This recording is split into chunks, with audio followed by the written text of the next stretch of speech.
Photo illustration by Leah Kantrowitz. It's become routine for Donald Trump and his Republican Party to smear all immigrants as criminals, all criminals as monsters, and the Democrats as allies of monsters.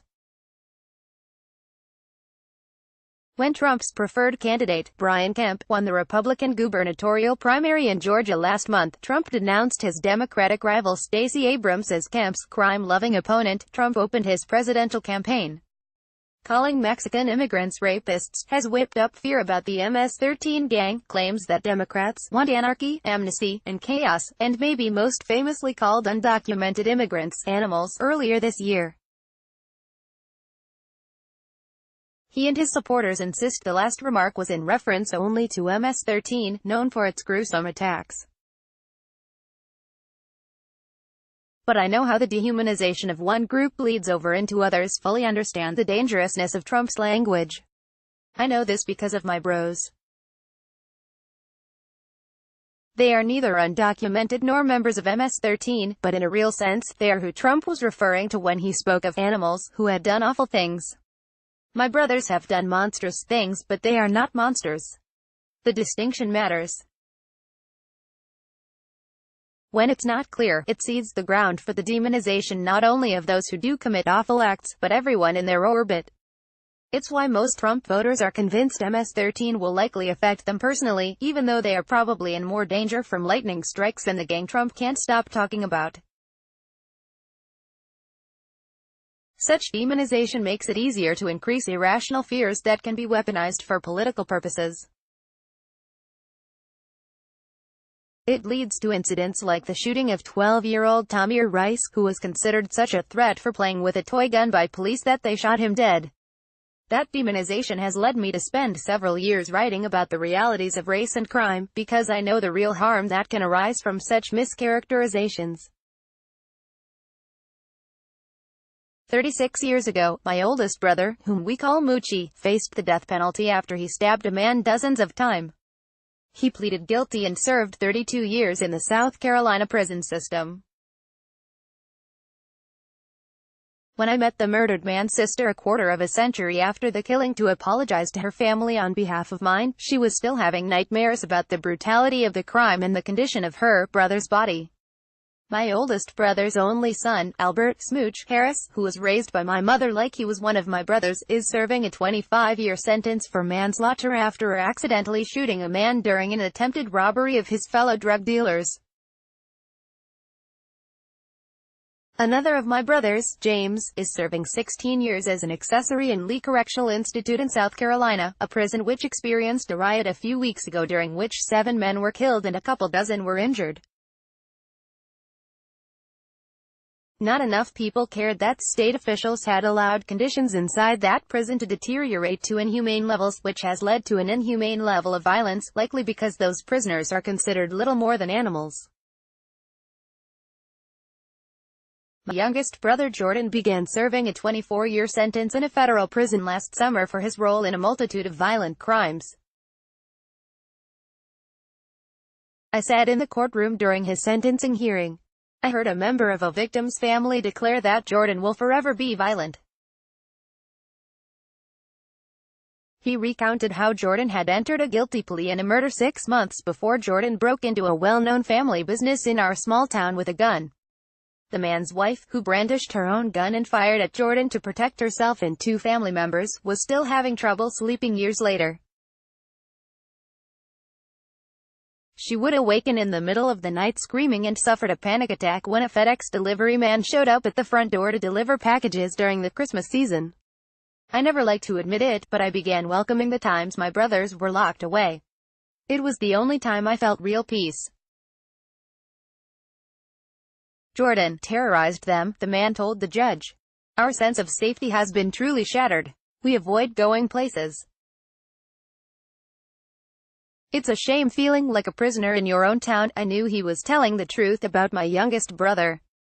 I knew because our family had been terrorized by Jordan's actions, too.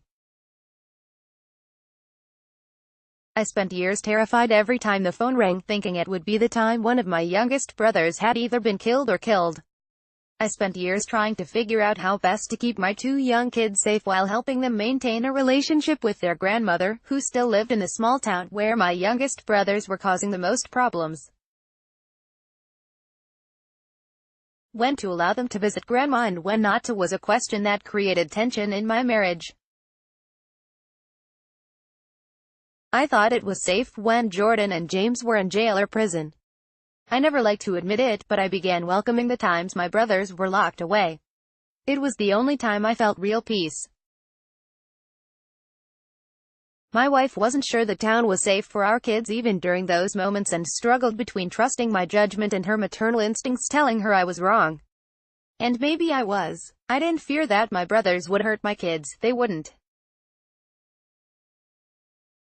I was afraid my brothers' rivals, who were also involved in the violent drug game, just might, even if inadvertently.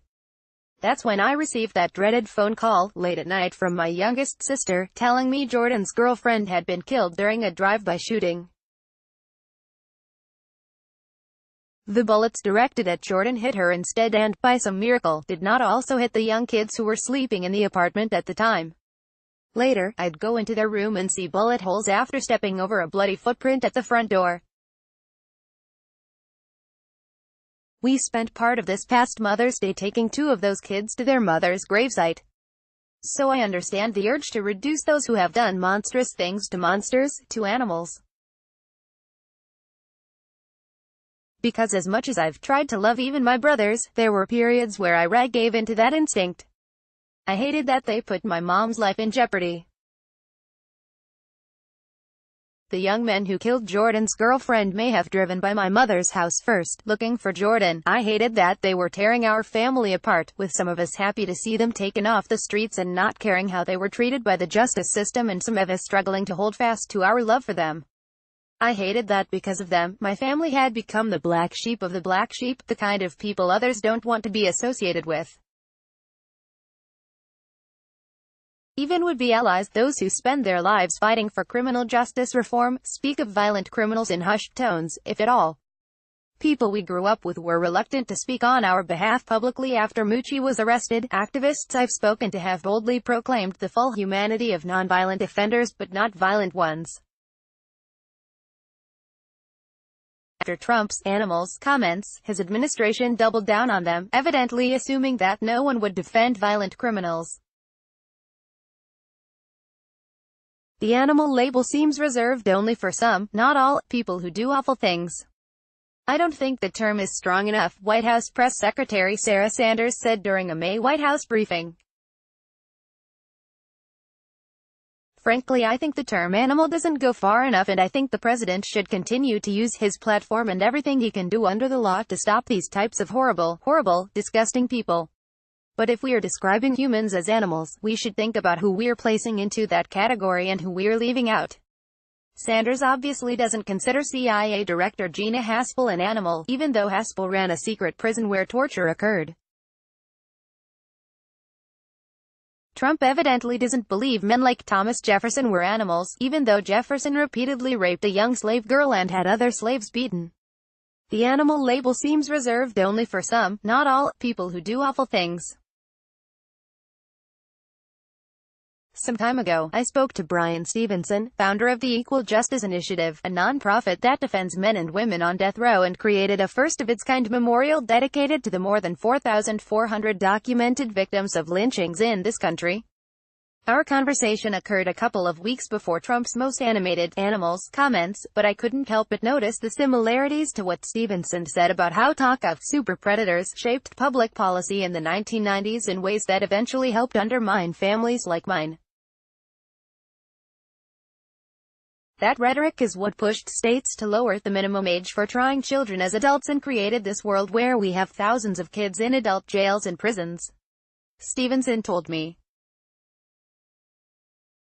We have just thousands of children born into violent families. These children live in violent neighborhoods, they go to violent schools. By the time they're 5, they have a trauma disorder, and they are like vets coming back from a combat zone.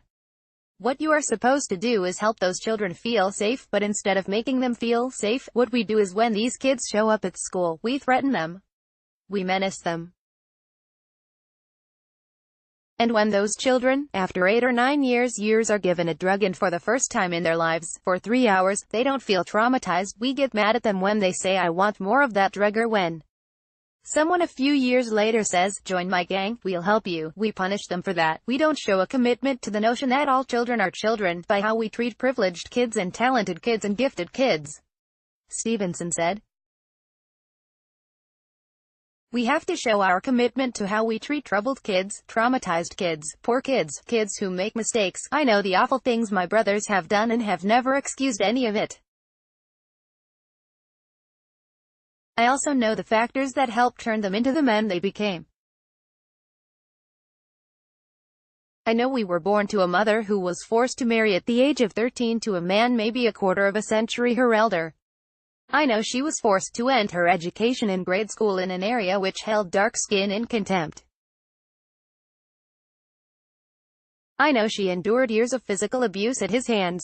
I know my abusive father was born into a society which demanded he treat little white boys as his seniors, even when they taunted him with nigger. I know my oldest brother spent years being abused, too.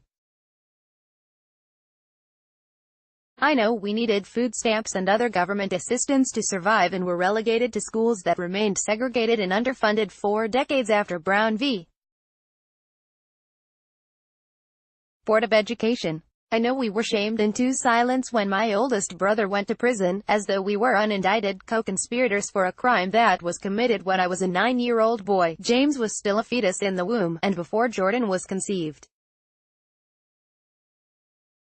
We had no right to openly tell our truth about Moochie, about all the times he stopped my father from beating my mother, all the times his checks from his short stint in the Army helped us make ends meet, until he was told to leave the military because they couldn't handle his eruptions of migraine headaches and violent outbursts and sent him back to us still broken.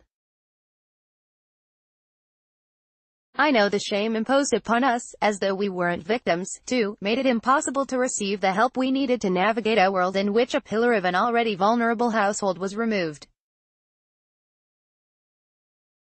I know that shame-induced silence seeded the ground for the cycle of violence that continued with my youngest brothers.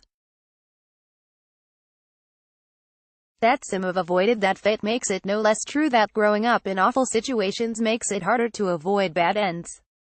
I have a brother whose daughters are emerging TV and recording stars, a sister who works for Delta, a brother who owns fitness centers after a career as an air traffic controller, a sister who is an IT specialist and stage actress, a brother who preaches and works in manufacturing, a brother who has been a highly successful car salesman.